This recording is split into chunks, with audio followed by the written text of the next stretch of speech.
Halo Sobat Dunia Seribu Besar, semoga Sobat selalu diberi kesehatan, panjang umur, dan rizki yang melimpah, amin.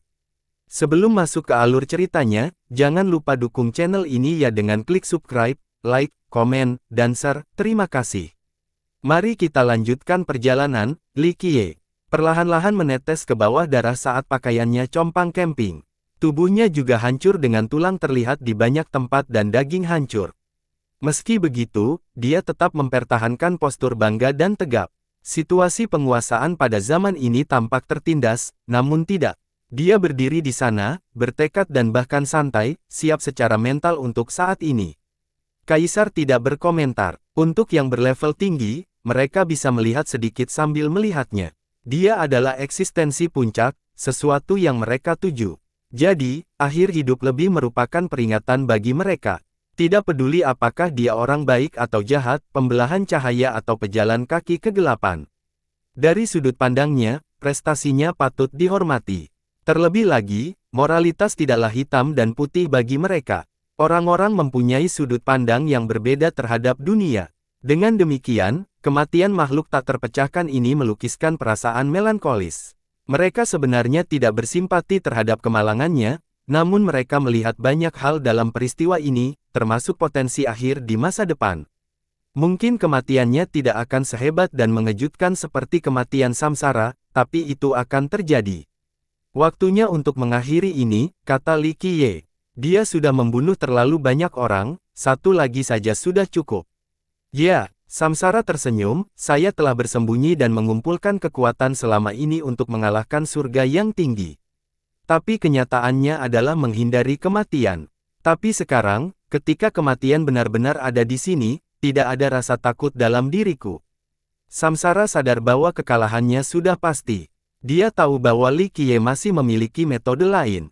Pembalasan itu sia-sia. Ada kata-kata terakhir. Li Qiye bertanya, apa yang harus aku katakan? Mereka yang patut saya perhatikan telah lama tiada, mereka yang saya cintai dan mereka yang mencintai saya. Bahkan teman lama dan musuhku, Sein, sudah tidak ada lagi. Dunia tidak punya apapun untuk saya lihat sekarang. Samsara sangat tenang menghadapi kematian. Sikapnya layak menjadi penguasa tertinggi. Dia melanjutkan, yah, kira-kira kata-kata terakhir saya adalah harapan untuk kemenangan Anda dalam pertempuran terakhir. Jalan ini berlangsung terlalu lama, siklus zaman, begitu banyak orang bijak dan pahlawan yang bertekuk lutut. Sayangnya, saya tidak akan bisa melihatnya. Hari di mana aku kembali dengan penuh kemenangan akan tiba. Li Qiye berkata dengan tenang. Bukan hanya Samsara yang mendengarkan tetapi juga kaisar lainnya. Jadi begitu, Samsara memandang ke arah zaman alam pembohong untuk terakhir kalinya di sungai waktu. Kegelapannya pernah membayanginya, penduduk di sana membencinya. Dia telah berevolusi menjadi lautan darah dan melestarikan banyak makhluk. Dia adalah iblis, pembawa mimpi buruk. Namun pada akhirnya, itu masih zamannya di mana dia tinggal, jadi dia masih harus melihatnya lagi. Mungkin ini adalah satu-satunya hal yang layak untuk dilirik lagi darinya. Selamat tinggal. Samsara menutup matanya dan berkata, rekan Daois, lakukanlah. Yang kamu inginkan ada di sarangku. Waktunya menyelesaikan ini. Li Qiye mengucapkannya dengan tenang. Engah. Samsara meletus seperti darah badai. Kemudian diseret oleh Li Qiye dan disempurnakan menjadi undang-undang yang saling terkait untuk membentuk sebuah kunci. Pada awalnya, ketika Li Qiye sedang menyajikan kolam darah itu, dia telah menyiapkan sesuatu di sana. Samsara mengira dia telah menghancurkannya tetapi diam-diam benda itu masih ada di sana. Ini adalah cara bagi Li Qiye untuk mendapatkan darah asal Samsara, satu-satunya cara dia untuk membuka sarang pria itu. Ledakan. Samsara jatuh ke belakang ke tanah. Tubuhnya terbakar setelah darah asalnya dimurnikan. Ada gumpalan asap yang tertinggal, bukan milik terang atau gelap. Dia dulunya adalah orang yang hidup jadi setelah kematian, dia berubah menjadi secepatnya. Itu adalah cara untuk kembali ke akarnya, tempat tanpa terang dan gelap. Pertarungan akhirnya berakhir. Alam pembohong akan menjadi sejarah, tidak lagi diselimuti kegelapan. Seluruh wilayah menjadi sunyi, ratapannya telah hilang. Para kaisar yang terlibat dalam pertempuran itu menghela nafas lega.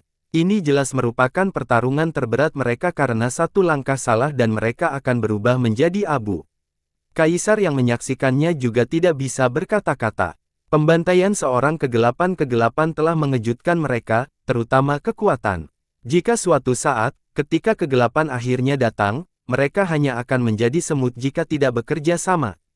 Jika bukan bantuan karena gagak kegelapan yang merencanakan semuanya dengan orang seperti Sein dan 20 kaisar, tidak ada peluang untuk menang.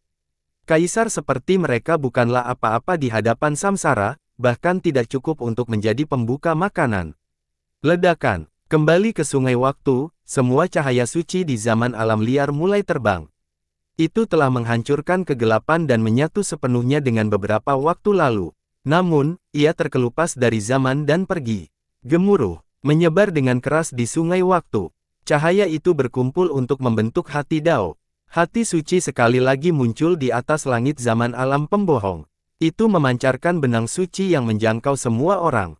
Waktu tidak lagi menjadi faktor pembatas sehingga semua orang dapat merasakan benang ini mencapai hati mereka. Hangat dan harmonis, layak untuk didambakan orang.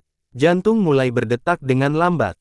Setiap ketukan bergerak sepanjang sungai waktu dan semua orang dapat mendengarnya. Jantung mereka pun berdegup kencang dengan ritme yang sama. Seutas kesucian lahir di dalam dan akhirnya hati mereka sendiri. Tampaknya abadi meskipun sifatnya berkedip-kedip. Mereka tidak akan tersesat dalam bayangan karena cahaya ini akan ditampilkan. Mereka tidak tahu apa yang sedang terjadi tetapi sejak saat itu, kekudusan ada di dalam diri mereka. Di saat mereka paling putus asa, cahaya ini akan memberikan harapan pada mereka. Sedikit harapan saja sudah cukup bagi mereka untuk maju. 13 benua juga terkena dampaknya. Kaisar lainnya tidak dapat benar-benar melihat semua detail yang terjadi di Pure tetapi setelah merasakan detak jantung ini, mereka dapat dengan jelas merasakan kekuatan merasakan cahaya. Kedua belas benua itu jauh dari murni. Kaisar tingkat rendah tidak bisa mengintip dari kedalaman untuk mengamati. Bahkan kaisar tingkat tinggi hanya bisa melihat pemandangan yang kacau. Meski begitu, besarnya perang mengguncang benua-benua. Semua kaisar pasti bisa merasakannya sehingga mereka bisa melontarkan spekulasi kasar. Jantung yang berdetak di sungai waktu sejernih siang hari. Mereka bisa merasakan riak yang berasal dari kekuatan suci di sepanjang zaman. Berdebar, berdebar, berdebar. Gema irama muncul di jantung keberadaan sungai waktu. Ledakan. Tiba-tiba, jantungnya tiba-tiba meledak dan cahayanya menjadi lebih menyilaukan. Itu tibanya sungai seperti terbitnya fajar yang mencapai setiap sudut, tidak ada tempat bagi kegelapan untuk bersembunyi. Selain meningkatkan harapan, hal itu juga menakuti keberadaan kegelapan. Tidak, seorang tuan merengut dan berlari lebih dalam ke dalam bayang-bayang, tidak berani menunjukkan wajahnya. Para kaisar yang kuat menelusuri sungai waktu kembali ke zaman alam pembohong. Mereka melihat ledakan kekudusan, cahaya seputih saljunya mencapai segala sesuatu yang dilaluinya. Sein adalah pria hebat yang patut dihormati. Dia tidak hanya berjuang untuk membawa terang pada zamannya, di detik-detik terakhir, dia bahkan menjadi percikan untuk memperkuat cahaya pada setiap orang. Para kaisar terguncang. Salah satu kaisar agung berkomentar, menerangi orang suci, suatu tindakan yang agresif. Mudah-mudah, ini dapat mengancam generasi mendatang. Semakin banyak kegelapan yang menggali lebih dalam ke dalam bayangan karena mereka tidak ingin melihat cahaya. Butuh waktu lama sebelum cahayanya menyebar. Peluncurannya menyerupai kembang api di langit malam, mempesona namun fana. Waktu sungai terus mengalir dengan tenang sesudahnya. Pada akhirnya, bahkan zaman alam pembohong pun menjadi tenang. Cahaya tidak menguasai dan kegelapan tidak membakar kegelapan. Zaman sekarang tidak terang atau gelap. Hal ini membuat para kaisar semakin merasa hormat terhadap Sein. Dia adalah pemenang terakhir di zaman tersebut namun dia tidak mencoba mengendalikan periode sementara ini dan hanya menyalakan dirinya sendiri untuk mencapai sungai. Dia tidak mencoba menyatu dengan zamannya dan mencoba menjadikannya miliknya. Dia mengembalikan semuanya ke alam pembohong. Meski sebenarnya sudah tidak ada lagi, dia tidak mengambil entitas waktu yang tersisa. Itu milik zaman dan keberadaannya yang tak terhitung banyaknya, bukan dia atau samsara. Terang dan gelapnya sebaiknya tidak menempati waktu sementara ini. Itu adalah pertunjukan yang penuh keindahan dan murah hati. Berkorban tanpa penyesalan, berapa banyak yang mampu melakukan hal ini. Sein pasti pantas mendapatkan gelarnya. Orang suci kita telah tiada, tetapi dia akan tetap hidup di hati semua orang. Li Qiye membungkuk dalam-dalam dengan ketulusan dan rasa hormat setelah melihat hilangnya cahaya sepenuhnya. Kelompok kaisarnya juga dengan hormat membungkuk ke arah sungai waktu untuk menunjukkan rasa hormat kepada orang suci. Kematian samsara telah membawa ketenangan kembali ke alam pembohong, tidak ada lagi yang bisa mendengar ratapan-ratapan dan daratan terbebas dari kegelapan. Meski masih terpencil, mungkin suatu hari nanti kehidupan akan datang ke tempat ini. Cahaya itu juga hilang setelah kematian Sein tetapi tetap ada di dalam hati. Samsara memang benar bahwa kegelapan itu abadi. Ia menjulang di mana-mana di dunia, begitu pula cahayanya. Membungkuk hormat berlanjut selama beberapa saat sebelum Li Qiye berkata kepada kaisar sambil melihat ke arah altar di depan, "Kita telah membunuh kegelapan, sekarang saatnya kita berkumpul." Kaisar mengungkapkan senyuman bahagia. Itu tidak ada hubungannya dengan keserakahan karena ini adalah hadiah yang adil setelah pertempuran berbahaya. Lagi pula, tidak ada seorang pun yang setuju untuk datang dan mempertaruhkan nyawanya dengan sia-sia. Ini adalah cara hidup, tidak terlalu banyak yang bisa menjadi orang suci. Meskipun mereka tidak menyadari apa yang sebenarnya ada di dalam perbendaharaan samsara, tingkat kekuatannya pasti berarti bahwa di dalamnya akan luar biasa. Mereka telah melihat harta karun langka yang tak terhitung jumlahnya namun mereka masih menantikan untuk melihat harta karun ini. Para kaisar yang menyaksikannya menelan ludah mereka. Mungkin beberapa dari mereka menyesal karena tidak menyanjung Li Qiye pada awalnya dan bergabung di dalamnya dalam pertempuran ini sehingga mereka dapat mengambil bagian dalam pesta ini. Tentu saja, selain keserakahan, hal terbaik yang bisa mereka lakukan adalah menonton, tidak ada pemikiran untuk mencoba merebutnya. Ada 20 kaisar yang bekerja bersama, sebuah awal dari hubungan kerja antar ras. Belum lagi, Li Qiye yang memimpin segalanya. Jika ada yang berani ikut campur, mereka dan klannya akan musnah. Oke, ayo kita pergi dan melihat. Akumulasi suatu zaman samsara seharusnya cukup untuk kita semua. Li Qiye tertawa kecil sambil berdiri di atas altar. Kaisar balas tersenyum, tidak perlu melakukan suatu tindakan saat ini, alih-alih hanya merasa bersemangat. Ditambah lagi, mereka pantas mendapatkannya setelah pertarungan tadi. Berdengung. Li Qiye menggunakan darah samsara sebagai kunci untuk membuka altar. Di bawah adalah sarang samsara. Itu tidak bisa dibuka oleh kekuatan eksternal apapun. Bagaimanapun, samsara benar-benar mampu menciptakan rumah yang tidak bisa ditembus. Bahkan kaisar terkuat pun tidak dapat menjatuhkannya. Oleh karena itu, darahnya diperlukan untuk masuk ke perbendaharaan di bawah. Bergerak, Li Qiye dan kelompoknya berhasil melewati banyak gerbang di bawah altar. Beberapa gerbang terdiri dari banyak cincin dewa, yang lain terbuat dari roda gigi, ada juga lorong jurang dengan air tenggelam yang mematikan. Gerbang dan kesengsaraan ini dapat mengunci dan bahkan membunuh makhluk kuat. Meski begitu, kelompok itu akhirnya berhasil sampai ke sarangnya. Lebih tepat menyebut tempat ini sebagai dunia yang hanya milik samsara saja. Penggunaan kata perbendaharaan untuk menggambarkannya merupakan pelanggaran terhadap ukurannya. Tidak ada seorang pun di dunia ini yang dapat memiliki hal serupa. Para kaisar menarik napas dalam-dalam untuk menenangkan diri saat melihatnya. Mereka dapat bekerja seumur hidup dan tidak akan mampu mengumpulkan begitu banyak harta dan sumber daya. Faktanya, gabungan 20 orang di sini tidak sekaya samsara. Dulu ketika Li Qiye menghancurkan Soaring Immortal, perbendaharaan di sana cukup mengesankan karena memiliki 5 kaisar. Sayangnya, setelah melihat yang satu ini, perbendaharaan dari Soaring Immortal cukup mereda jika dibandingkan. Sudut manapun di sini bisa mempermalukannya. Penguasa suatu zaman yang memiliki semua artefak dan sumber daya alamnya. Ini adalah bagaimana seharusnya. Kaisar Langit Raja Perang berkata dengan nada emosi. Perbendaharaan ini adalah dunia yang penuh dengan harta karun. Semua barang terbaik di zaman alam liar telah disimpan di sini. Ketika kelompok itu masuk, ada sebuah gunung dengan ketinggian tak berujung yang menjulang tinggi di depan mereka. Di permukaan mengalir tanda emas. Seluruh benda ini tampak seperti sepotong logam ilahi, raja dari semuanya. Saya pernah memiliki bagian kecil, tipenya sama dengan yang ini. Kaisar Iblis Cahaya Matahari terbenam berkata dengan lembut, ini adalah logam abadi Dracorune, dan aku hanya menemukan sebagian kecil setelah mencari kemana-mana. Semua ini bertatahkan rune yang sama, mungkin itu sumbernya, satu-satunya di dunia. Sebenarnya, ini hanya hidangan pembuka. Ketika mereka naik ke puncak gunung ini untuk melihat lebih baik, harta karun yang tak terhitung jumlahnya muncul di hadapan mereka. Tak jauh dari situ berdiri sebuah pohon besar yang tumbuh di benua yang melayang di angkasa. Pastinya Samsara tidak hanya mencabut pohonnya saja melainkan seluruh area di sekitarnya dan membawanya ke sini. Kulit kayunya seperti batu giok dan alih-alih daun hijau, ia memiliki harta karun yang tumbuh darinya, batu giok, emas, jimat. Angin yang dikombinasikan dengannya menghasilkan lagu yang saleh, membuat orang lain ingin menari.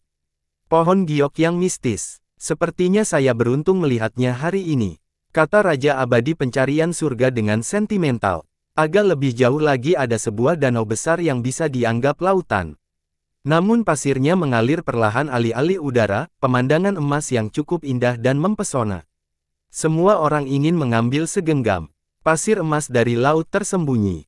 Ketika saya berjalan melintasi 13 benua, saat itu, saya hanya memperoleh satu keranjang biji-bijian ini dari kedalaman laut misterius. Raja Abadi Jilin tersenyum kecut.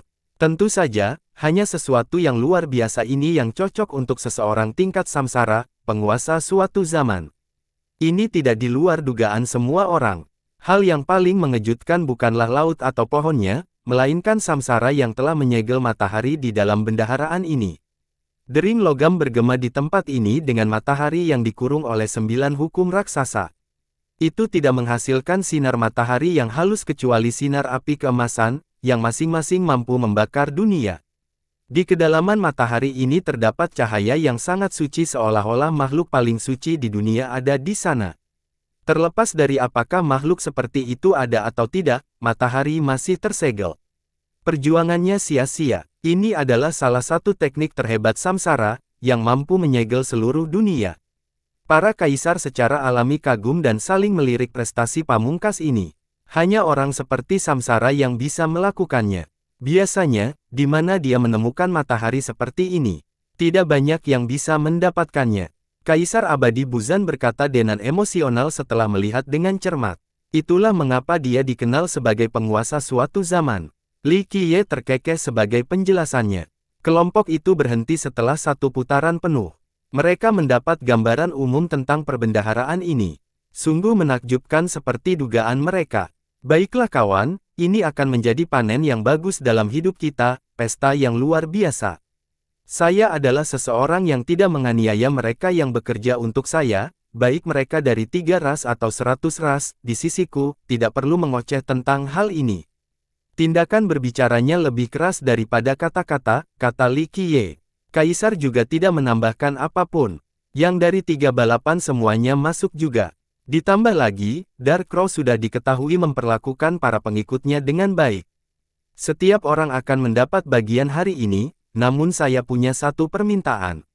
Pertarungan itu tidak mudah dan Kaisar Abadi Buzan bekerja cukup keras, merusak kehendak langitnya. Jadi, obat mujarab apapun dalam perbendaharaan ini, dia akan memilih yang pertama. Saya yakin tidak ada yang akan menyetujui hal ini. Tidak keberatan, saudara Buzan memang telah bekerja keras. Kaisar Langit Raja Perang mewakili klannya dan berkata, tidak ada di sini. Raja Abadi Pencarian Surga buru-buru menambahkan, tidak ada yang disetujui karena Kaisar Abadi pantas mendapatkannya. Pada saat yang paling berbahaya, dia merusak kehendak surga untuk membantu. Jika mereka kalah, keinginannya akan hancur total. Metode saudara Buzan telah memperluas wawasan kami, menghasilkan kontribusi yang sangat berharga. Bahkan karakter seperti Kaisar Abadi Kenlong menyanyikan pujian yang tinggi untuk Buzan. Senior Kenlong, kamu terlalu baik. Itu hanya karena tombakku dan sedikit penelitian dari pihakku. Kaisar dengan senang hati tersenyum dan menerima permintaan masuk akal Li Qiye. Guru suci, kami tidak berani terlalu rendah hati. Setelah mengikuti perintah Anda, kami menjaga perdamaian di 13 benua. Jadi, dalam hal pahala, kamu berada di posisi tertinggi, jadi kamu harus menjadi orang pertama yang memilih harta favoritmu. Kaisar Iblis Cahaya Matahari terbenam memicu percakapan berikutnya. Guru suci, silakan pergi dulu. Kaisar lainnya menyuarakan persetujuan mereka. Baiklah, mari kita mulai. Li Qiye tidak menolak dan memulai prosesnya. Pesta menakjubkan telah dimulai, cukup bagi semua kaisar untuk merasa kenyang dan kembali dengan penuh kemenangan. Tidak ada yang menyesal berpartisipasi dalam pertempuran ini karena ketidakseimbangannya terlalu luar biasa. Bahkan anggota dari 3 ras pun senang mengambil bagian dalam serikat ini. Akhirnya berakhir dengan kepuasan semua orang. Sudah waktunya aku pergi sekarang. Li Qiye berkata kepada kaisar, bukankah sudah waktunya bagi kalian semua untuk membuka blokade kontinental? Para kaisar agung saling melirik, kaisar abadi tersenyum tanpa berkomentar, sedangkan raja abadi tidak terlalu ragu tetapi masih ragu. Saat itu, kaisar dunia dan semua orang membuat kesepakatan untuk memblokir jalur antar benua untuk menghindari bencana di saat kekacauan. Jika blokade dibuka sepenuhnya, maka era ini akan dimulainya masa keemasannya. Namun, Guru Suci, jika Anda ingin melewati portal itu sendirian, Anda hanya memerlukan 3 garis keturunan kekuasaan dan 6 kaisar untuk membuka satu gerbang. Raja Abadi Jilin akhirnya berbicara. Jika kamu ingin pergi, klan Raja Perang kami juga tidak keberatan. Kami akan membantu Anda membuka jalan itu. War Monarch mengungkapkan pendiriannya. Sekte Pencarian Surgaku juga setuju. Raja Abadi Pencarian Surga ya. Tak perlu dikatakan lagi tentang klan Jilin kami akan mendengarkan semua perintah Anda, Guru Suci. Raja Jilin menambahkan, keputusan untuk membuka portal dari pura kali ini sudah bulat. Bahkan Kaisar Agung setuju untuk membiarkan Li Qiye pergi ke benua lain. Apakah Kaisar Kakek Dunia menyegel segalanya untuk mencegah bencana, kegelapan, atau aku? Li Qiye membuat lelucon tentang blokade tersebut. Kaisar di sini tidak mau menyampaikan hal ini. Bukan rahasia lagi kalau keduanya adalah musuh bebuyutan. Terlebih lagi, Li Qiye telah menculik putri Kaisar Dunia saat itu sehingga Kaisar bersumpah untuk mengambil kepalanya dan caranya. Setelah membuat keputusan untuk membuka jalan, Kaisar mengucapkan selamat tinggal kepada Li Qiye. War Monarch adalah orang pertama yang pergi bersama juniornya. Dia menangkupkan berkumpul ke arah Li Qiye dan berkata, Guru Suci, saya harap ini adalah awal baru bagi zaman kita, bekerja sama sebelum kegelapan dan melepaskan prasangka masa lalu. Ini membutuhkan upaya dari semua kaisar, kata Li Qiye. Pencarian surga berikutnya, kemakmuran 100 ras bergantung pada Anda, Guru Suci. Saya harap Anda akan tinggal lebih lama. Saya hanya seorang pejalan kaki, 100 ras harus bergantung pada diri mereka sendiri. Li Qiye berkata dengan sungguh-sungguh. Setelah faksi pencarian surga pergi, kedua raja dari Jilin juga pergi. Klan kami sepenuhnya berada di pihakmu, Guru Suci. Panggil saja kami kapanpun Anda memanggil. Jilin Immortal Monarch memberitahu Li Qiye sambil menangkupkannya sebelum pergi. Li Qiye mengangguk pelan. Klan ini telah membantu berkali-kali di masa lalu, terutama Night Monarch. Sayangnya, pemandangannya masih sama, tapi dia sudah tidak ada lagi. Qi Gong akan berangkat, Guru Suci. Saya akan menawarkan layanan saya lagi di masa depan. Li Qiye juga mengucapkan selamat tinggal kepada doa raja dari Gunung Naga Ilahi. Peri cahaya matahari terbenam menatap Li Qiye dengan serius dan berkata, jika kamu punya waktu nanti, Guru Suci, silakan datang ke guaku. Aku akan menunggu. Li Qiye mengangguk dan berkata dengan lembut, terima kasih atas bantuanmu, Peri. Saya pasti akan mengunjungi Anda di masa depan untuk menatap bulan dan berdiskusi Dao. Peri itu mengangguk kembali dan menangkupkan bersantai sebelum pergi. Kami juga akan pergi, Guru Suci. Masa depan yang berliku masih membutuhkan Anda untuk memimpin segalanya. Pada akhirnya, Kaisar Abadi Qianlong dari Benteng Naga pergi bersama juniornya. Saya yakin kehadiran saya tidak akan membuat perbedaan selama para kaisar bekerja sama. Li Qiye menjawab sambil tersenyum. Hanya kamu yang bisa menyatukan mereka, Guru Suci. Kata bisa panjang, mungkin. Li Qiye juga menambahkan, saya telah menghancurkan Soaring Immortal. Aku tahu. Kaisar Abadi Qianlong berhenti sejenak sebelum berbicara perlahan, Asura mengabaikan Soaring Immortal dan debut Renxian. Sudah dimulai sejak awal. Renxian sendiri tahu bahwa hari ini akan tiba, meski dengan hutan. Setelah Kaisar Abadi Renxian tiba di dunia persahabatan, orang-orang di level Qianlong segera menyadari nasib Soaring Immortal. Bu Zhan juga akan pergi. Akhirnya Kaisar ini pun mengucapkan selamat tinggal. Bagus sekali dalam pertempuran ini. Tanggung jawabmu juga akan berat di masa depan. Li Qiye tersenyum menanggapinya. Kamu terlalu sopan, Guru Suci. Anda telah membantu saya berkali-kali di 9 dunia dan saya belum membalasnya. Kaisar tersenyum kembali, dan mengenai tanggung jawab, ini adalah tugas kita. Saya bukan satu-satunya yang membayar harga di jalan ini. Orang bijak sebelum kita telah membayar lebih banyak. Kaisar abadi Buzan juga menangkupkan bangku dan pergi dengan sikap tenang. Dia datang sendirian dan pergi sendirian, berjalan sendirian di dunia yang sepi ini, tidak ada yang bisa melacak keberadaannya. Banyak kaisar abadi yang membentuk garis keturunan mereka sendiri di dunia, seperti Kaisar Abadi Kenzong. Namun, Buzan lebih suka menyendiri. Dia bahkan tidak menghubungi kaisar abadi lainnya dan tetap misterius. Pada akhirnya, hanya Kaisar Abadi Mingdu yang tersisa. Dia berjalan bersama Li Qiye dan akhirnya bertanya, Guru, apakah Necropolis baik-baik saja? Ya, Anda tahu betul bahwa meskipun dunia berubah menjadi abu, tempat itu mungkin akan baik-baik saja. Li Qiye mendengus. Benar, Kaisar mengangguk dan menatap ke suasana, saya kadang-kadang bermimpi tentang Necropolis dan memuat orang ke sana. Dia berasal dari Necropolis, makhluk yang seharusnya tidak bisa pergi. Namun, Li Qiye meminta master aliran leluhur untuk melepaskannya agar dia bisa menjadi seorang kaisar. Ini berarti dia berbeda dari orang lain, bukan milik ras lain, baik manusia maupun hantu. Namun, di dunia suci, para hantu dimasukkan sebagai kaisar ras mereka. Makhluk hidup akan bermimpi. Li Qiye berkata, beberapa hal akan selalu melekat di hati, tidak mungkin untuk dihilangkan sepenuhnya. Ya, Kaisar menghela nafas, dao kapal feri melakukan hal ini di mana-mana, tetapi hatiku masih melayang. Dunia halus, pada akhirnya, berbeda dari 9 dunia. Ada terlalu banyak tempat yang berkesan di 9 dunia. Li Qiye setuju, santai saja karena hanya ada jalan maju di jalur ini. Berjalanlah di yin yang dan membawa hidup dan mati, ini juga merupakan jenis siklus. Tetapi ada begitu banyak makhluk, bagaimana saya bisa mengangkut mereka semua? Kaisar menghela nafas. Setiap orang membuat pilihan yang berbeda. Li Qiye berkata, misalnya, Sein, bagaimana dia bisa menyelamatkan semua makhluk? Pada akhirnya, semua jalan tidak ada habisnya, begitu pula jalanku.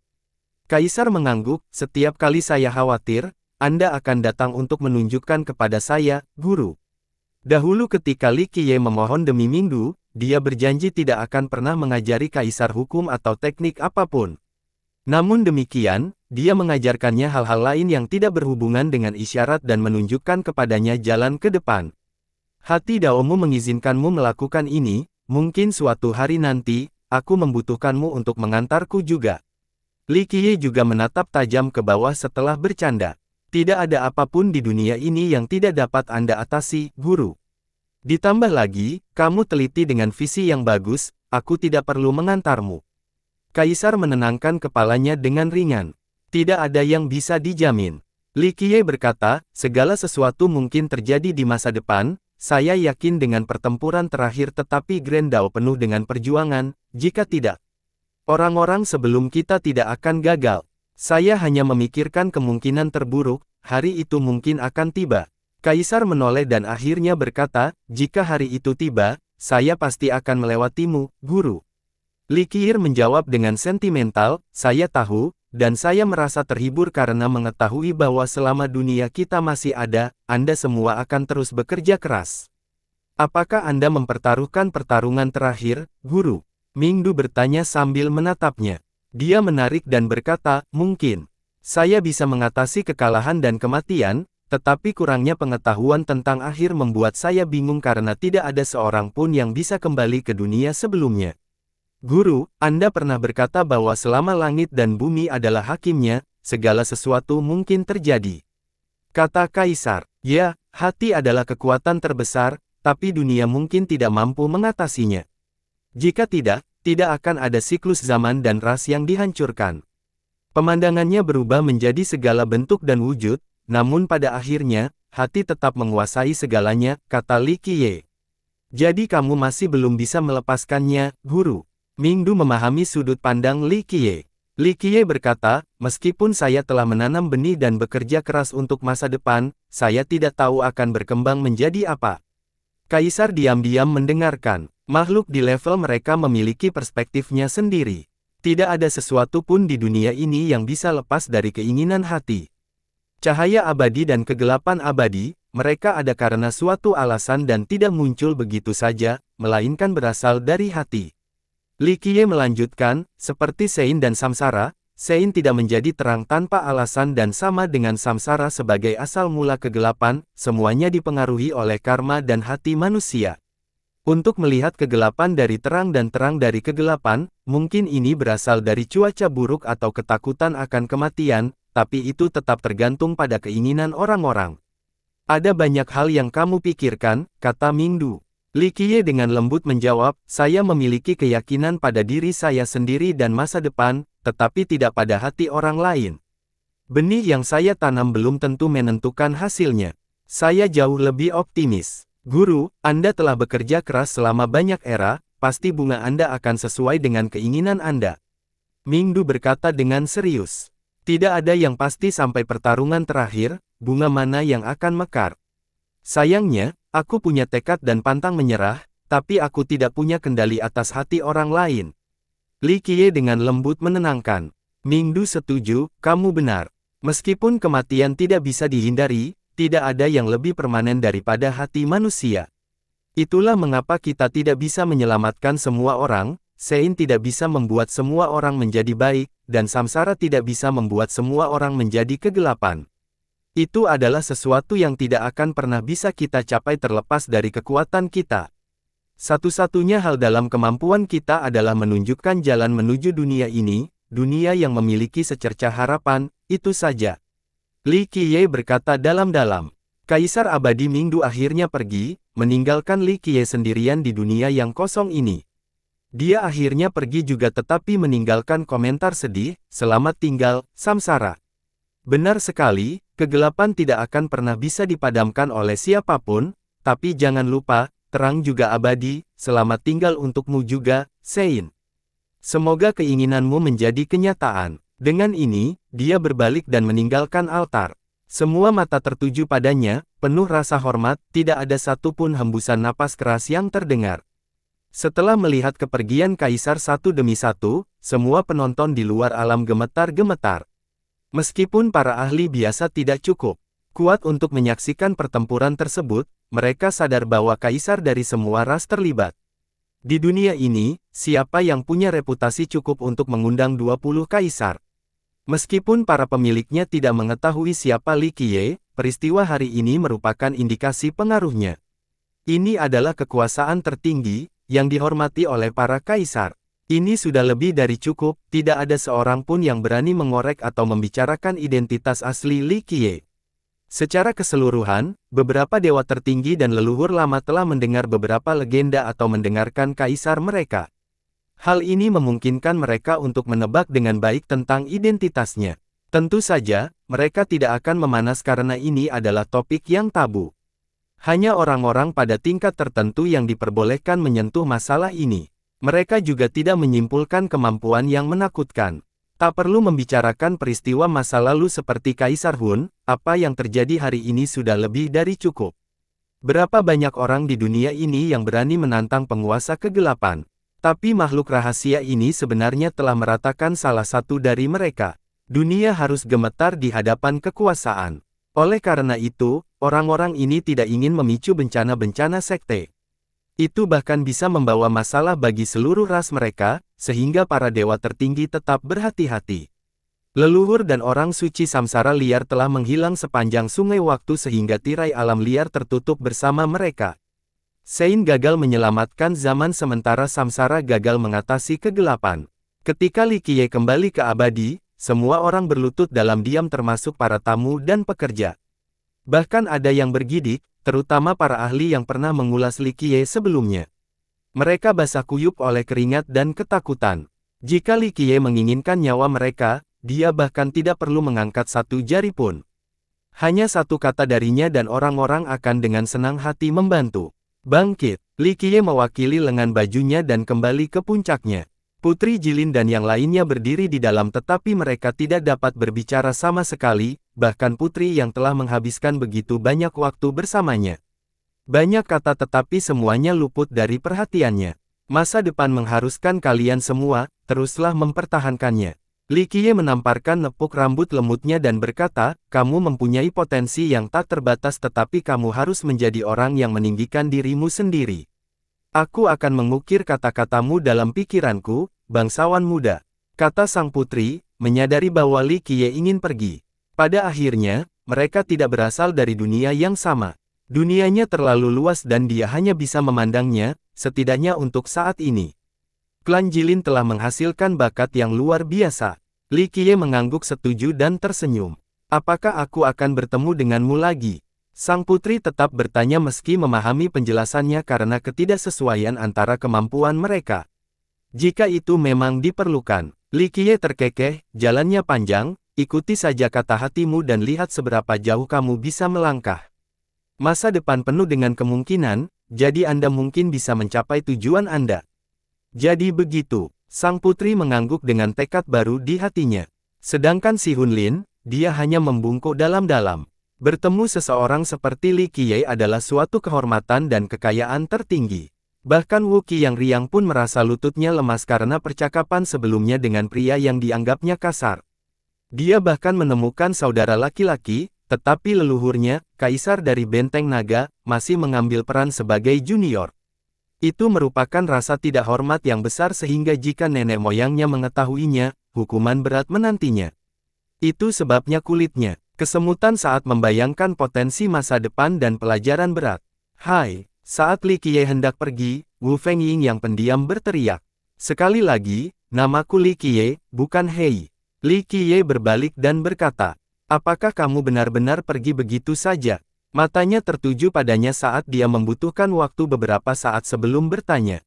Ini menakuti jiwa Wu Qi. Jika nenek moyang mereka mengetahui, hukuman yang mengerikan akan menanti. Itu wajar jika dia menarik lengan bajunya, mengingatkan adiknya untuk tidak main-main atau semuanya tidak akan berakhir begitu saja.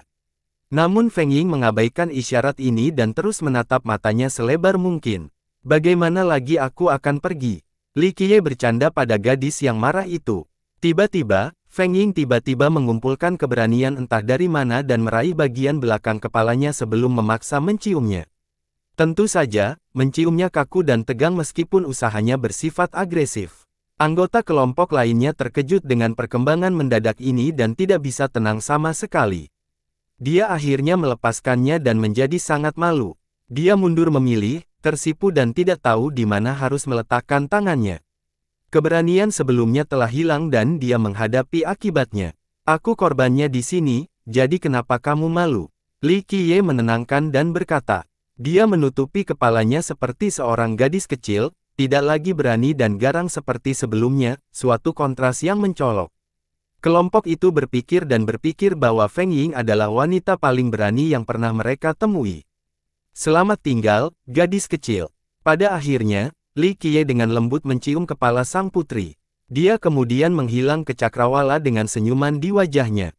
Sang putri dan Wu Fengying terus menatap ke arah kepergiannya sampai dia benar-benar hilang dari pandangannya. Setelah sekian lama, mereka kembali sadar. Sang putri berkata pada Fengying dengan nada kecewa, ayo kembali. Aku tidak akan keluar untuk waktu yang lama. Fengying mengangguk namun sebaliknya, pikirannya merasa cukup puas. Kak, bagaimana rasanya? Wu Qi yang lucu meraih lengan baju adiknya dan berkedip. Wanita yang tersipu itu meledak dan lengan menarik bajunya, bocah bau, kamu gatal ingin dipukul. Tidak, tentu saja tidak. Pemuda itu ketakutan dan memaksakan senyum canggung. Hunlin memperhatikan pemuda itu dan memikirkan kehidupannya sendiri, saya juga akan pergi. Saat aku menikmati masa tuaku, tidak perlu lagi mempertaruhkan nyawaku. Murni dipaksakan ke dalam keadaan tenang setelah pertempuran yang mengejutkan. Banyak kekuatan besar dan keturunan-keturunan memutuskan untuk beralih ke mode penutupan. Nenek moyang yang kuat memperingatkan murid-muridnya agar tidak keluar dan menimbulkan masalah. Ini adalah momen spesial karena kekuatan-kekuatan ini memilih untuk memisahkan diri dari dunia luar. Kenaikan Jinge seharusnya menjadi hal yang menarik di pura tetapi tidak ada lagi yang menakutkan. Pertempuran di alam liar tidak tersedia bagi para petani di luar pura. Meski begitu, mereka masih bisa merasakan gejolak dari energi penghancur dunia. Yang lebih lemah tidak sadar namun masih tertekan oleh kekuatan. Setelah pertempuran, yang pertama tidak mau marah-marah sementara yang lemah hanya mendengar bahwa itu adalah topik yang tabu. Inilah alasan ketenangan di Pure. Para junior penasaran tetapi para senior berhati-hati dan terus-menerus memperingatkan mereka terhadap kemungkinan bencana karena terlalu berguna. Masih ada hal baik yang didapat dari ini. Karena isolasi umum, anak-anak muda berlatih lebih keras. Hanya dalam beberapa tahun, lebih banyak talenta yang keluar dari Pure dari sebelumnya. Li Qiye meninggalkan Pure setelah pertempuran. Kelompok Kaisar Langit Raja Perang dan Raja Abadi Jilin bekerja sama untuk membuka jalan menuju arogansinya, sehingga perjalanannya lancar.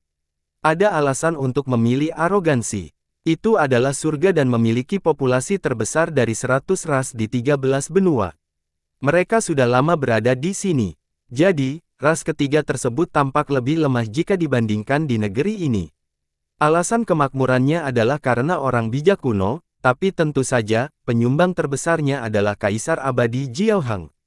Dia menguasai auranya dan mengubah nama benua dari putih menjadi arogansi. Selain itu, dia bahkan mengumumkan pengumuman total 100 ras dari tuan mereka dan menjadikan tempat ini sebagai surga. Oleh karena itu, anak-anak arogansi semua mengingat dan memuji gelarnya dari generasi ke generasi. Li Qiye tidak langsung bertemu dengan kelompok dari 9 dunia. Tujuannya adalah tempat biasa yang penuh dengan pegunungan dan pepohonan yang menjulang tinggi. Rusa dan elang adalah pemandangan umum. Air terjun terletak di mana-mana. Desa-desa kecil ada karena populasi yang jarang. Dia berdiri di puncak untuk melihat desa-desa yang diselimuti asap yang mengepul dari kompor. Puncak tempat dia berdiri benar-benar lurus dan berbahaya. Manusia fana tidak punya cara untuk mencapai puncaknya. Di atasnya terdapat banyak kuburan dengan hanya nama di tabletnya, tidak ada yang lain. Pasti ada lebih dari 100, semuanya tanpa hiasan dan sederhana. Belum ada seseorang yang pernah merawat tempat ini tetapi rumput pembohong dan dedaunan tidak mengambil alih, hanya beberapa rumput helai yang tumbuh melalui celah-celah batu di sana-sini. Dia menuangkan anggur yang enak pada mereka sebelum bersandar untuk melihat ke pemandangan. Menyaksikan matahari terbenam sambil beranjak tua, disertai anak cucu sambil sesak nafas karena usia tua, rasanya tidak terlalu buruk. Manusia akan memuji kehidupan yang penuh dengan kekayaan dan umur panjang, tentunya kehidupan yang layak dijalani. Li Qiye terkekeh sambil minum dan melihat asap yang keluar dari desa. Tidak ada yang tahu bahwa kuburan ini milik makhluk yang pernah mengancam 13 benua. Banyak dari mereka adalah ahli di tingkat dewa karena mereka adalah jenderal yang paling ganas. Mereka berkuda di medan perang sementara pertarungan mereka saja sudah cukup untuk merampas keberanian musuh-musuh mereka. Angin menyampaikan lembut sementara dia duduk di sana dengan tenang, itulah orang-orangmu. Sebagai semut fana, seseorang ingin menjadi seorang yang dicintai, ingin terbang melintasi langit dan bumi, melintasi gunung dan sungai, hidup di antara awan, tidak makan apapun selain embun dan kabut. Petik 2. Setelah menjadi seorang ahli sejati dan cukup mengalami, melihat terlalu banyak dan memahami misteri, mereka akan melihat bahwa menjadi manusia sebenarnya cukup menyenangkan. Ketidaktahuan adalah kebahagiaan, atau begitulah kata mereka. Hidup hanya puluhan tahun sejak lahir hingga meninggal, tidak perlu mengalami kesulitan. Memiliki orang tua dan anak, hidup dan mati sudah lebih dari cukup. Dia menghela nafas dengan lembut. Dia menyesap lagi dan berkata dengan lembut, saya iri pada kalian, bisa melepaskan, kembali ke rumah dan menggantungkan baju besi, meninggalkan dunia dampak dan dominasi selama bertahun-tahun. Sayangnya, saya tidak dapat melakukannya meskipun suatu kesempatan datang suatu hari nanti. Terlepas dari masa depan, saya hanya bisa melangkah maju tanpa istirahat. Siapa yang bisa kusalahkan karena membuatku seperti ini? Dia tinggal di sini selama beberapa hari lagi untuk menyaksikan matahari terbit dan terbenam, awan berkumpul dan menyebar, seolah pemandangan ini tidak membuat bosan sama sekali. Selamat tinggal, teman lama, istirahatlah dengan baik. Dia akhirnya berdiri dan mengambil segenggam tanah sebelum melepaskannya ke angin. Dia melihat kuburan ini untuk terakhir kalinya sebelum pergi. Tidak jauh dari puncak ini terdapat sebuah desa berukuran sedang dengan hanya beberapa lusin keluarga. Mereka berharap untuk menjalani hari. Saat matahari terbit, mereka bekerja keras, ketika matahari terbenam, tibalah waktunya istirahat. Nama ini diberikan karena semua penduduk desa mempunyai nama belakang, Yao. Mereka sebenarnya tidak tahu dari mana asalnya, hanya saja nenek moyang mereka sudah lama tinggal di sini. Yao tampaknya tidak berbeda dengan desa lain, masih fokus pada perburuan dan pertanian untuk memenuhi kebutuhan hidup. Aliran sungai yang deras mengalir di pintu masuk desa. Saat matahari terbit dari perbukitan, sinarnya jatuh ke aliran sungai, sehingga menghasilkan pantulan yang cerah. Li Qiye sedang bersandar di pohon belalang tua di tepi sungai untuk melihat Yao di pagi hari. Pengulangan sudah terdengar dari anak laki-laki dan perempuan. Mereka datang dari ladang terdekat. Biasanya digunakan untuk menjemur komoditas tertentu, namun kini anak-anak tersebut duduk bersila di sana untuk bermeditasi. Seorang raja mengangkat kepalanya setinggi-tingginya, selalu tenang dan tenang apapun masalahnya. Sebuah suara yang menyenangkan datang dari seorang gadis yang lebih tua. Dia mengucapkan kata-kata setiap dengan jelas untuk mengajarkan hukum Dao kepada para pemuda desa ini. Seorang raja mengangkat kepalanya setinggi-tingginya, selalu tenang dan tenang apapun masalah. Anak-anak yang duduk perlahan kembali setelahnya. Gadis itu berusia sekitar 16 tahun. Dia tidak terlalu cantik tetapi memiliki penampilan yang menghangatkan hati dan memanjakan mata. Wajahnya yang berbentuk oval berwarna putih dan lembut dengan sepasang mata yang indah dan bersemangat. Dia tidak memakai riasan saat dia melihat ke langit. Gaunnya juga sederhana namun tidak mengurangi kecantikannya. Rambutnya disampirkan dengan santai di punggung, alami dan awet muda. Pengulangan berlanjut saat dia melantunkan mantra dan anak-anak mengulanginya setelah dia. Hal ini membuat desa menjadi lebih menarik dan hidup. Li Qiye tidak bisa menahan senyumnya seolah dia dibawa kembali ke masa lalu. Di masa lalu, ada orang seperti dia yang menyebarkan Dao di desa ini sementara suara anak-anak menggema ke langit. Saat matahari terbit lebih tinggi, gadis itu akhirnya menyelesaikan bagian ini. Dia berdiri dan berkata, "Kita akan berhenti di sini hari ini, pulanglah sekarang." Hore, waktunya makan. Beberapa anak melompat kegirangan dan berlari kembali ke rumah mereka seperti angin.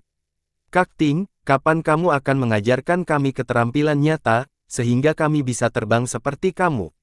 Seorang anak bertanya dengan angan-angan di matanya yang bulat dan lucu. Gadis itu sedikit membungkuk sambil melihat angan-angan anak itu, "Tunggu sampai kamu selesai mempelajari mantra-mantra ini sebelum belajar cara terbang. Ibarat belajar lari, harus jalan dulu." "Oh begitu." Anak itu mengangguk seolah dia mengerti sebelum berteriak dan berlari kembali ke rumah. Setelah semua anak pulang, gadis itu akhirnya berdiri dan menatap Li Qiye di pintu masuk desa. Ekspresinya menunjukkan kehati-hatian saat dia berjalan mendekati ke arahnya. Faktanya, orang luar seperti dia telah menarik perhatiannya sejak awal. Dia hanya tersenyum dan berkumpul di sungai untuk membicarakannya dengan sikap acuh tak acuh. "Bolehkah aku bertanya dari mana asalmu dan tujuanmu, Dao Brother?" Dia menangkupkan pertemuan dan bertanya dengan cara yang alami dan sopan. Dalam radius 100 juta, Yao tidak memiliki desa lain. Ini adalah rumahnya dan dia jarang melihat orang di luar karena letaknya yang terpencil. Dia adalah seseorang yang pernah melihat pukulan besar sebelumnya dan segera mengetahui bahwa Li Qiye adalah seorang yang kompeten. Dia berhak berhati-hati karena Yao hanyalah sebuah desa kecil di dunia fana tetapi seorang terampil baru saja tiba. Hanya seorang pejalan kaki yang melintasi tempat ini. Li Qiye juga gembira. "Namaku Yao Ting, bagaimana kabarmu, Dao Brother?" Dia bertanya. Li Qiye, dia sambil menjawab berjalan ke desa. Yao Ting juga buru-buru menemaninya. Lebih akurat untuk mengatakan bahwa dia memperhatikannya. Itu adalah satu hal jika dia adalah seorang manusia biasa, tetapi ini adalah seorang yang terampil. Meski begitu, Yao yang merupakan desa kecil tanpa barang berharga sedikit menenangkannya, tidak ada apapun di sini yang diidam-idamkan oleh orang luar. "Siapa yang mengajarimu seni kaisar?" Dia dengan santai bertanya. "Seorang guru dari Akademi Surgawi." Dia sambil menjawab tetap tidak jelas. Tentu saja, dia tidak terkejut dia mengetahuinya karena banyak yang pernah mendengar sebelumnya. Ini adalah salah satu dari 3 kesenian besar yang tersebar luas. Bahkan manusia pun mengetahuinya. Namun, setiap bertengkar di arogansi akan bergidik setelah mendengar nama akademi dan dipenuhi dengan rasa hormat. Celestial cukup terkenal di arogansi dan seluruh dunia. Dia sangat memperhatikan ekspresi dan tidak melihat adanya perubahan. Ini membuatnya takut karena implisitnya di dalam instruksinya terlalu umum, tidak mencapai esensi dasar seni. Li Qiye berkomentar, hatinya tenggelam setelah mendengar ini sementara napasnya melambat. Jika orang luar mendengar ini, mereka pasti akan berpikir bahwa dia tidak mengetahui besarnya langit dan bumi. Celestial adalah akademi paling kuat di dunia. Seseorang akan sulit sekali menemukan tempat serupa lainnya. Kaisar Abadi Fei menciptakannya dan meletakkan dasar yang cukup untuk menjadikannya istimewa. Bahkan Kaisar Ilahi Ujung Selatan, makhluk dengan 12 wasiat, datang untuk merayakan pendiriannya. Tidak ada seorang pun yang berani menimbulkan masalah pada hari itu, ini menunjukkan landasan yang kuat untuk masa depan. Belakangan, banyak kaisar dan dewa tertinggi datang sebagai tamu. Bagi para sahabat, terutama yang memiliki awal yang sederhana, diterima di akademi adalah suatu kehormatan tertinggi. Bagaimana dengan guru di sana? Tidak satu kata pun dari mereka yang lemah. Tapi sekarang, Li Qiye berani memberi peringatan pada seseorang. Orang akan mengira dia gila dan sombong karena tidak sopan. Yao Ting tidak menjadi marah dan malah memikirkan kemungkinannya. Jalan-jalan mereka menarik perhatian banyak penduduk desa karena dia adalah orang luar. Meski begitu, kehadiran Yao Ting membuat mereka merasa nyaman. Dia adalah kebanggaan mereka. Meskipun mereka tidak sepenuhnya memahami ketinggian akademi, mereka tahu bahwa diterima adalah suatu pencapaian yang terhormat. Karena keberhasilannya, penguasa kerajaan di negara ini memberikan wilayah ini kepada desa mereka, sehingga mereka bisa menjadi lebih sejahtera. Di dekat pintu masuk ada kuil kecil dan tua yang dikelilingi oleh rumput pembohong. Pintu kayu tertutup rapat dan berderit karena angin. Meskipun demikian, mereka tetap menjalankan dan menjaga kuil. Li Qiye berdiri diam di depan dan menatap kuil. Yao Ting cukup mengejutkan karena seiring bertambahnya usia, kuil itu selalu ada di sini, tidak ada yang unik dan istimewa darinya. Oleh karena itu, tindakannya membangkitkan rasa penasarannya. Dia belum pernah melihat orang membuka kuil ini sebelumnya. Apa yang spesial dari kuil ini? Dia memeriksa niatnya. Entahlah, hanya melihat saja, itu saja. Li Qiye terkekeh dan langsung menjawab. Dia tidak percaya sama sekali. Orang luar muncul entah dari mana dan menatap kuil yang tidak mencolok.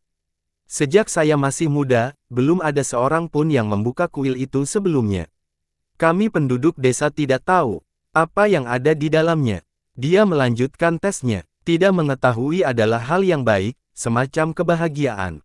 Dia berkata, dia tidak mengerti apapun darinya, tidak dapat memikirkan tindakan selanjutnya.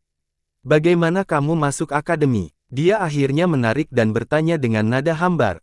Dia tidak menyembunyikan apapun, ketika saya masih muda, guru datang dan melihat bahwa saya memiliki afinitas Dao yang kuat, cocok untuk menghargai, jadi guru kembali belajar di akademi.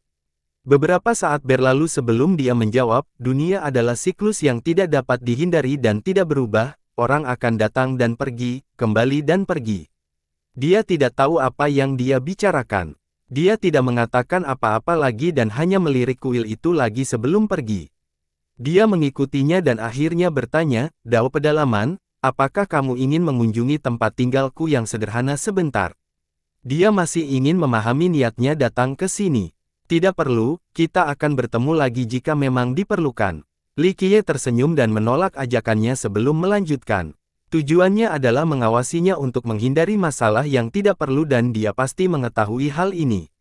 Setelah berjalan jauh, dia mengatakan kepadanya, saya tidak dapat mengantar saya pergi selamanya. Jangan khawatir, saya tidak mempunyai niat buruk terhadap desa Anda. Dia terus mengamati dari sudut pandang yang tinggi dan akhirnya menghela nafas lega setelah dia benar-benar pergi. Dalam beberapa hari berikutnya, dia tetap berhati-hati dan mengawasi seluruh desa, tidak ada yang terjadi jadi dia berasumsi bahwa dia telah pergi. Pertemuan ini membuatnya sangat penasaran dengan kuil kecil yang tidak seperti sebelumnya. Pasti ada alasan kedatangannya, jadi dia ingin mencari tahu apa yang ada di dalamnya. Dia pergi bertanya kepada semua orang di desa, tapi bahkan kakek tertua pun tidak tahu apa-apa tentang hal itu, hanya saja kuil itu sudah ada di sana sejak mereka lahir. Di sana terdapat sebuah kota berukuran sedang yang dibangun dan diaspal dengan batu. Entah sudah berapa tahun sejak didirikan namun temboknya sudah dalam kondisi rusak. Anak panah mengisi lubang dan lubang dari serangan berturut-turut. Orang-orang datang dan pergi, kota ini menyaksikan era demi era. Kerikil tersebut dipol oleh kaki pejalan kaki. Beberapa jalan bahkan berkilau karena efek ini. Gaya arsitekturnya terdiri dari sungai dan jembatan yang melintasi bangunan-bangunan tua. Ini adalah daerah yang damai bagi warganya. Semua orang di sini praktis mengenal satu sama lain karena jumlahnya yang sedikit. Jika Anda bertanya tentang hal paling terkenal di kota, orang-orang di sini secara tidak sengaja akan berteriak, "Pembuat tahu tua." Jika Anda bertanya tentang hal yang paling membahagiakan di kota, mereka juga akan berteriak, "Antri untuk membeli puding tahu." Mungkin seseorang tidak akan mengingat nama tempat kecil ini atau tempat-tempat indahnya, tapi mereka pasti akan mengingat tahu di sana. Akan menjadi pengalaman yang tak terlupakan, jika Anda bisa membiarkannya.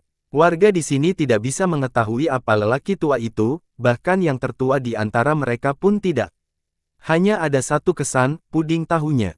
Keberadaannya dan tahu berjalan beriringan. Seperti nama belakangnya, latar belakang, dan tipe pria seperti apa dia. Ini tetap menjadi misteri bagi semua orang. Pembuat tahu tua itu, begitu. Li Qiye juga tersenyum ringan setelah memasuki kota. Berderak. Terdengar suara tiang bahu membawa sesuatu yang datang dari sebuah gang. Orang-orang di sekitar langsung menjadi bersemangat. Dia di sini. Ada yang berteriak dan dibalas dengan gelak tawa anak-anak dan remaja putri. Langkah kaki bergema dan antrean panjang langsung terbentuk di jalan ini. Seorang lelaki tua memanggul. 2 Tong datang. Wajahnya dipenuhi kerutan, efek waktu yang tak terhapuskan. Dia mengenakan jubah rami dengan kain di bahunya untuk mengurangi rasa sakit karena membawa tiang. Meski ada 2 tong berisi puding tahu, langkahnya masih cukup kuat, terlihat tua namun bertenaga. Dia berjalan ke depan dan menjatuhkan tong yang berat itu. Dengan sendok kayu, dia mengangkat kain tipis yang menutupi tong dan berkata, "Buka toko sekarang, ayo cerah." Semua tindakannya mulus, tidak sia-sia, dan tepat. Dia menyendok 1 sendok penuh ke dalam mangkuk gadis yang berdiri di depan. Dia dengan senang hati memasukkan koin perunggu ke dalam kantong yang tergantung di pinggangnya dan pergi ke mangkuk penuh tahu. "Kakek, ambilkan aku juga, aku tidak mengantri kemarin." Banyak sekali orang yang ngiler saat melihat tahu putihnya, apalagi setelah mencium aroma kedelai yang meresap. Oleh karena itu, ada yang menjulurkan membaca sambil menatap kedua tong tersebut, takut habis sebelum giliran mereka. Sayangnya, bagian bawah tong segera terlihat karena lelaki tua itu akhirnya selesai menjual porsi hariannya. Dia menyentuh kantong-kantong di pinggangnya dan mendengar koin-koin itu berdenting dan tersenyum, "Semua sudah habis sekarang, datanglah lebih awal besok." Dia mulai berkemas. "Hah, kakek, hanya 2 tong sehari. Kami sama sekali tidak menyukainya, Anda hanya mempermainkan kami. Lingkungan sekitar meminta Anda menghasilkan 4 buah setiap hari." Seorang tetangga mengeluh. Lelaki tua itu mengabaikan keluhannya dan mengikatkan tong-tong itu ke tiang lagi sebelum perlahan-lahan membawanya pergi, sedikit memukul ke depan dan ke belakang. Li Qiye juga berjalan santai mengejar lelaki tua itu. Para tetangga yang gagal hanya bisa melontarkan komentar-komentar yang penuh kebencian sebelum bubar. Orang tua itu telah menjual tahu di sini selama beberapa puluh tahun, apapun cuacanya. Apalagi jumlahnya selalu 2 tong. Mereka tidak bisa berbuat apa-apa selain datang lebih awal keesokan harinya. Tempat orang tua itu hanya berjarak 1 jalan dari tempat berjualannya. Itu adalah halaman kecil yang dikelilingi oleh tembok. Halaman ini sudah cukup tua, bahkan tangga menuju pintu masuk sudah agak menurun. Setelah kembali, dia meletakkan tong-tong itu dan menciumnya sebelum mengeluarkan sepertinya kedelai besar. Dia mengambil segenggam dan mulai memilihnya di bawah sinar matahari. Rasa puding tahu sangat bergantung pada kedelai. Jadi, lelaki tua itu hanya menggunakan biji yang paling besar. Dia membuang yang kering dan jelek sebelum mengupas pilihannya. Dia sangat teliti. Kacang yang sedikit saja tanda-tanda kerusakannya oleh serangga akan dikeluarkan. Konsentrasi penuh ini seolah-olah dia telah melupakan seluruh dunia, hanya hal-hal kecil yang ada di pikirannya. Li Qiye masuk dan bersandar di pohon untuk menonton tanpa mengganggu lelaki tua itu. Begitu matahari mulai terbenam ke barat, lelaki tua itu akhirnya selesai dengan embernya. Dia melirik ke pinggangnya dan sedikit membukakan matanya, "Anak muda, kamu punya urusan." Li Qiye tertawa kecil sebagai jawaban, saya di sini hanya untuk mengunjungi Anda, dan juga melihat tempat ini. Apa yang bisa dilihat, hanya ada orang tua sepertiku di sini. Dia memegangi kepalanya dan berkata, Li Qiye dengan sentimental menyatakan, ada jalan menuju segalanya selama seseorang memiliki ketekunan yang cukup. Kalau sudah cukup tekad, entah itu jualan puding tahu, tikar jerami, atau ayam panggang, semuanya berbeda dao. Setelah mencapai ujung jalan, Anda tidak melihat misteri apapun yang tersembunyi, hanya hati dao yang gigih, tidak banyak yang menyadari hal ini. Orang tua itu terkejut sebelum menjadi serius. Dia menangkupkannya dan berkata, rekan Daois, dari mana asalmu? Hanya seorang pejalan kaki dari negeri yang jauh. Li Qiye tersenyum dan menghirup udara pada potongan kulit kacang yang terkelupas di tanah. Engah. Potongan-potongan itu menari-nari di udara sebelum membentuk seekor burung gagak. Ia berputar di atas kepala lelaki tua itu sebelum jatuh. Selanjutnya, hanya tersisa potongan yang sama. Setelah melihat ini, lelaki tua itu sedikit gemetar sebelum membungkuk dalam-dalam ke arah Li Qiye. Oh, jadi itu kamu, guru suci. Maafkan saya atas kurangnya penerimaan. Tidak perlu mengucapkan sopan. Li Qiye tersenyum, meskipun kami tidak berada di pihak yang sama, kami masih memiliki asal-usul yang sama. Anda cukup unik di 13 benua. Kamu terlalu baik, guru suci. Silakan masuk. Orang tua itu tersenyum dan mempersilakan Li Qiye masuk. Li Qiye melirik ke arah ruangan itu dan melihat kemudahannya, tidak ada apa-apa selain sebuah meja, tidak ada titik pun debu juga. Jika saya harus menyebutkan tujuan datang ke sini, maka tujuan itu adalah meletakkan puding tahu, karya seni terbaik Anda di generasi ini. Li Qiye tidak malu dengan permintaannya. Anda datang pada waktu yang tepat, guru suci, saya punya mangkuk. Kata lelaki tua itu sambil tersenyum. Beberapa saat kemudian, dia meletakkan puding panas di depan Li Qiye. Lelaki itu tidak menunjukkan keberatan dan mulai menggali perlahan-lahan dengan segera. Dia menikmati ini seolah-olah itu adalah cairan abadi. Tidak butuh waktu lama sebelum dia membekukan mangkuknya. Dia menyeka mulutnya, merasa puas, dan berkata, hidangan umum di dunia fana, jika dibuat olehmu, telah menjadi makanan lezat. Selama hati masih ada, bahkan hal biasa pun akan menjadi ajaib. Orang tua itu tetap tenang dan tenang tanpa ada tanda-tanda rasa puas diri atau rendah hati setelah mendengar pujian tersebut. Kamu telah menjelajahi dunia, satu benua ke benua lain, emas, murni, arogansi. Betapapun luasnya, kamu akan menyelesaikan semuanya dengan cara yang sama. Di setiap tempat, Anda mengubah keahlian Anda, hanya satu di setiap generasi. Ini merupakan hal yang cukup membingungkan bagi orang lain, membuat kue wijen, tikar jerami, atau puding tahu. Semua pekerjaan berbeda ini memungkinkan Anda mencapai puncaknya. Li Qiye mengungkapkan, guru suci, mohon jangan tertawa. Saya hanya berusaha melewati tahun-tahun yang panjang. Orang tua itu tersenyum. Li Qiye balas tersenyum, menghabiskan waktu saja tidak cukup untuk mengenang hati Dao.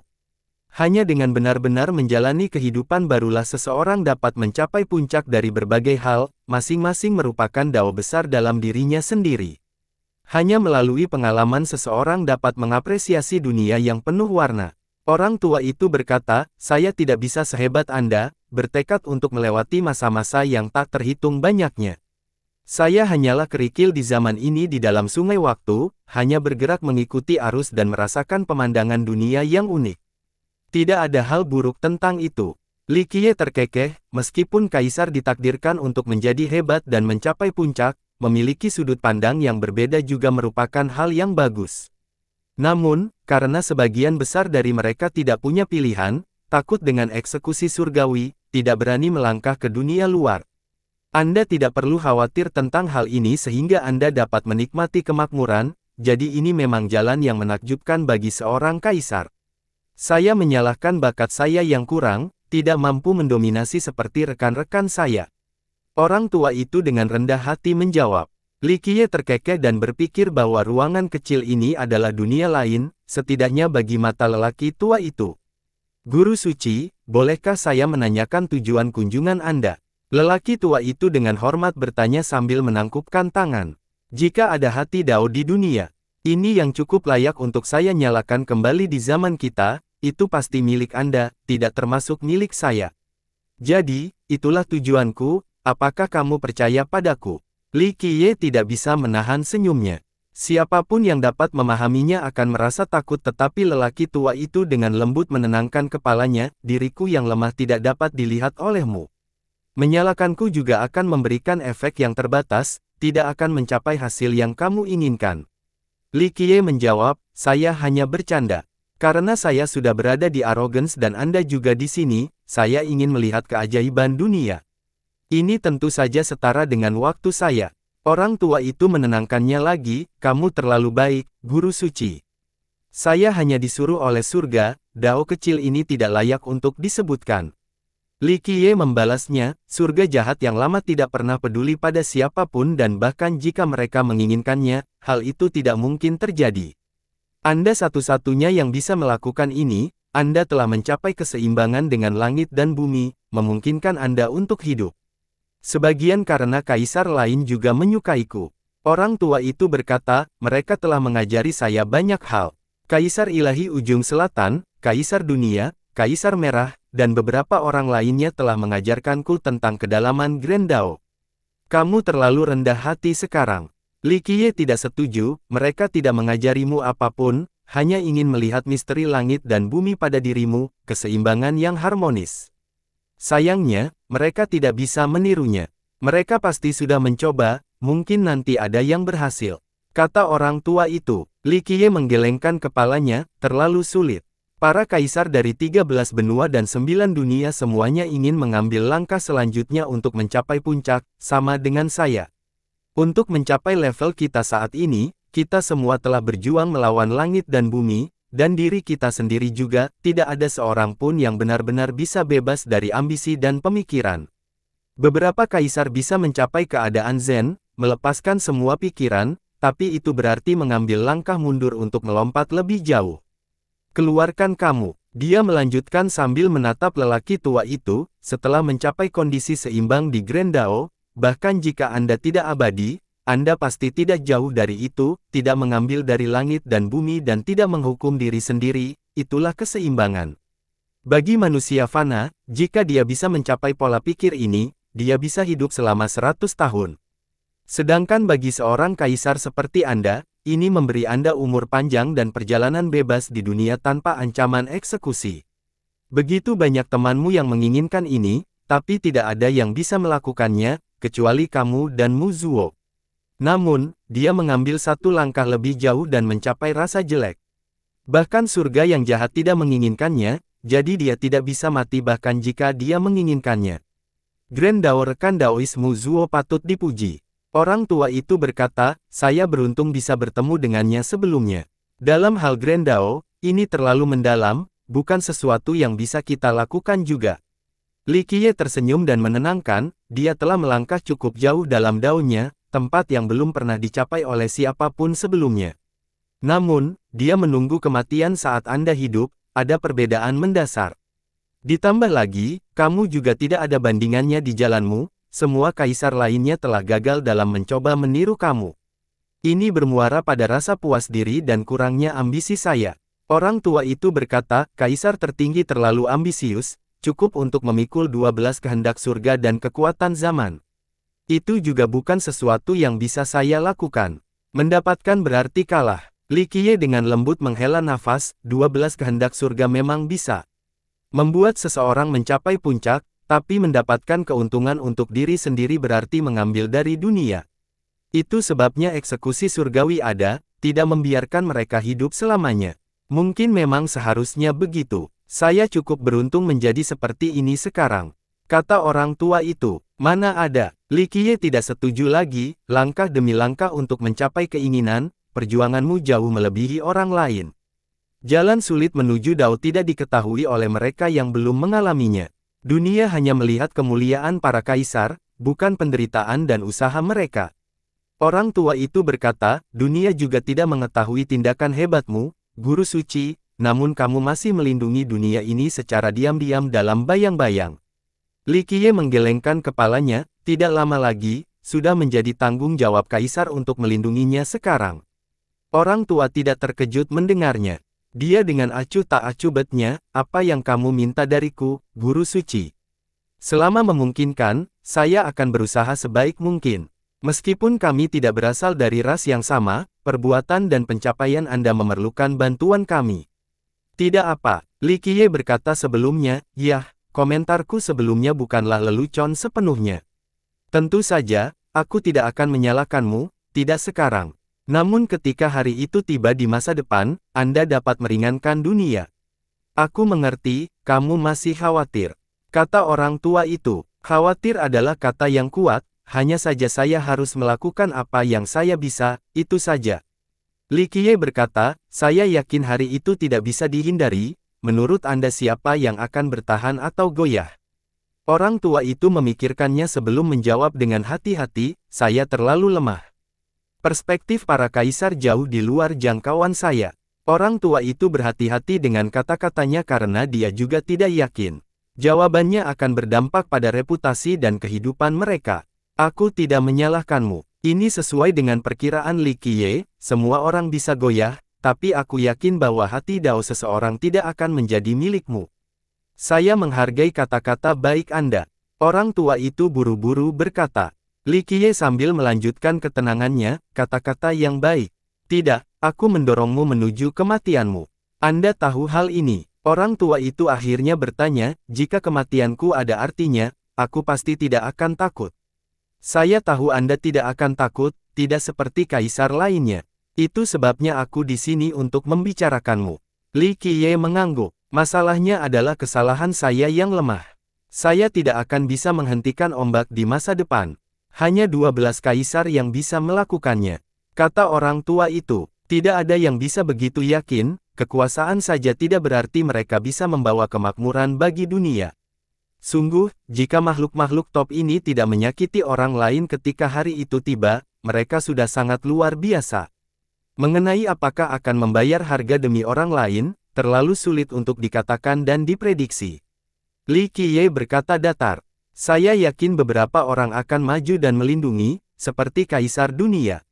Orang tua itu menegaskan, kakek Qian, saya tidak mencoba untuk menjatuhkan rival abadi saya, namun saya khawatir hal itu akan berada di luar kendalinya juga.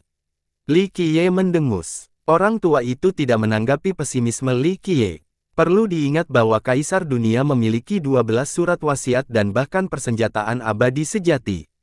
Tidak ada yang benar-benar tahu betapa kuatnya dia, tetapi jika seseorang harus memilih kaisar terkuat di 13 benua, dia pasti akan ikut serta dalam perbincangan. Jika seseorang setingkatnya menjadi tidak berdaya di masa depan, seberapa mengerikankah kegelapan itu? Dia akhirnya berkata, meskipun saya berasal dari ras dewa, terlepas dari bias, sulit untuk menemukan orang lain dalam 3 ras yang dapat dibandingkan dengan kaisar dunia. Itu sebabnya, saya yakin bahwa terlepas dari kegelapan yang menyerang, kaisar dunia akan berpegang pada prinsipnya dan bekerja demi benua.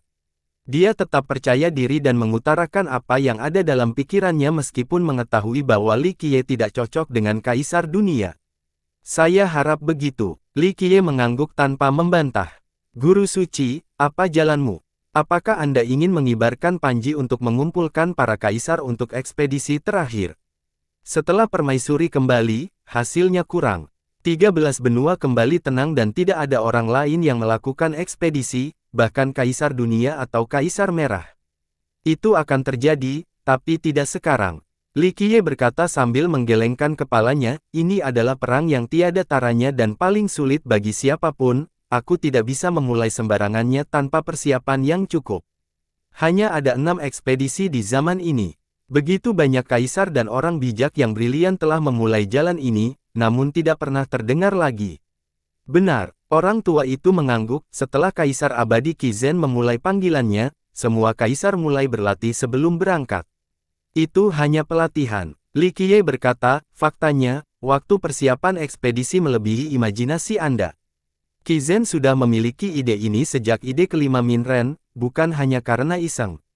Dia masih membutuhkan waktu saat itu untuk persiapan lebih lanjut jadi Minren memulainya sebelum dia.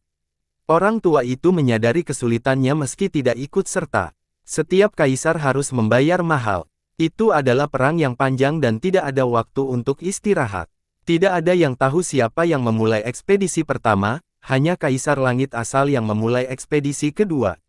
Ekspedisi kedua bertepatan dengan dimulainya era Kaisar. Saat ini kondisinya belum sejahtera sehingga dia tidak mendapatkan banyak anggota yang bergabung. Sedangkan untuk ekspedisi ketiga yang dilakukan Kaisar Abadi Fei dan Kaisar Ilahi Selatan-Selatan, ras ketiga tersebut sedang menikmati masa keemasan mereka. Yang ini terjadi dalam skala besar dibandingkan sebelumnya. Kemudian Kaisar Abadi Gucun menghancurkan ras keempat, ini merupakan tanda kebangkitan 100 ras, mengukuhkan posisi mereka di dunia. Sedangkan yang kelima, sekarang adalah zaman keemasan dari 100 ras. Banyak kaisar dari kedua belah pihak yang bergabung, hambatan rasial tampaknya telah hilang. Yang keenam adalah pesan kepada dunia, bahwa perempuan tidak kalah dengan laki-laki. Jarak yang panjang mengekspor setiap ekspedisi, hingga era belasan. Singkatnya, setiap ekspedisi sangat menegangkan, merupakan waktu yang sibuk bagi kaisar yang ingin memulainya dari pemikiran pertama hingga pengibaran panji. Orang tua itu melanjutkan, saya yakin Anda telah mempersiapkannya sejak lama, Guru Suci. Jika Anda bisa menang, kegelapan tidak akan dianggap sebagai ancaman bagi zaman kita. Apa yang sebenarnya kamu khawatirkan? Pertarungan terakhir yang sulit atau kesejahteraan zaman kita, atau hal lainnya. Saya tidak terlalu peduli dengan terang atau gelap, hanya saja ini adalah dunia saya. Li Qiye berkata, saya yakin dalam beberapa era, kehancuran akan datang. Banyak kaisar yang dapat merasakan hal ini dan bersiap menghadapi masalah ini. Sebelum kehancuran akan ada kegelapan. Saya tidak akan berada di sini lagi jadi saya hanya bisa meninggalkan sedikit pengingat, bahkan peringatan. Perlindungan sebenarnya tidak akan saya lakukan.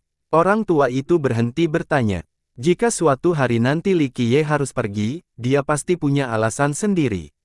Pasti ada sesuatu yang lebih penting yang ingin dia lakukan.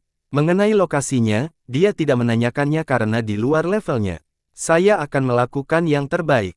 Jika saya bisa berguna terlepas dari efektivitasnya dan tanpa ragu-ragu.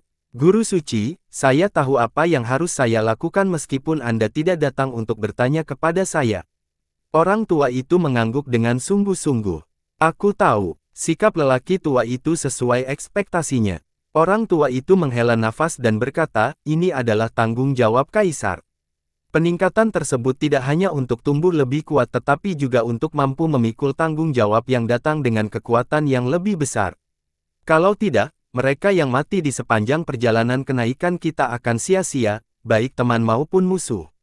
Mereka mengizinkan kaisar mendapatkan pengalaman melalui darah, tulang-tulang mereka membuka jalan tahta yang dibebani menuju beban. Tanpa tanggung jawab ini, menjadi seorang kaisar tidak akan ada artinya. Orang tua itu merasa sangat serius. Banyak yang harus mati di tengah persaingan memperebutkan tahta, tidak hanya musuh tetapi juga teman dan kekasih. Jadi, menghindari tanggung jawab berarti mengecewakan mereka semua. Misalnya, mengapa Kaisar Dunia selalu menentang Gagak Hitam? Dia merasa bahwa dia memiliki kewajiban terhadap Heaven Rache. Tidak semua orang bisa mempertahankan keinginan aslinya, bahkan Kaisar pun tidak. Li Qiye menegaskan. Orang tua itu tidak menjawab karena dia tidak ingin menyampaikan kepada teman-temannya. Guru Suci, menurut Anda bagaimana kegelapan akan menyerang kita? Kata orang tua itu. Li Qiye tersenyum dingin sebagai tanggapan, di zaman kita, beberapa orang telah mengunjungi Samsara Wild leluhur sebelumnya untuk bertanya. Karena ada penjaga yang waspada, mereka belum menyambut era seperti Samsara sehingga mereka berpikir untuk melangkah lebih jauh, panen penuh. Tapi untuk caranya, saya tidak tahu. Tapi satu hal yang pasti, dunia tidak akan berubah menjadi hutan belantara dan tidak akan terjadi panen kehidupan samsara. Orang tua itu menjadi pendiam karena Li Qiye selalu memperhatikan orang-orang di dunia ini. Spekulasinya tentu saja akurat sehingga jika mereka gagal melawan kegelapan, zaman mereka akan menjadi sejarah. Seluruh dunia hanyalah sepotong daging di mata orang-orang yang bersembunyi di balik bayangan. Musim dingin akan tiba, dan beruang coklat perlu memakan mangsa yang cukup besar agar bisa melewatinya. Ini adalah cara samsara, menyaksikan era hanya untuk mengumpulkan sumber daya yang cukup untuk bertahan hidup di zaman yang mengerikan dan kehancuran. Sayangnya, ini juga memikatnya di zamannya sendiri. Tapi untuk beberapa keberadaan, hidup saja sudah cukup, meski itu berarti berada di dalam penjara. Mereka akan membayar berapapun harganya tanpa ragu-ragu, termasuk memanfaatkan seluruh dunia sebagai nutrisi. Memang sulit bagi para kaisar untuk tetap teguh melawan kegelapan. Bersambung.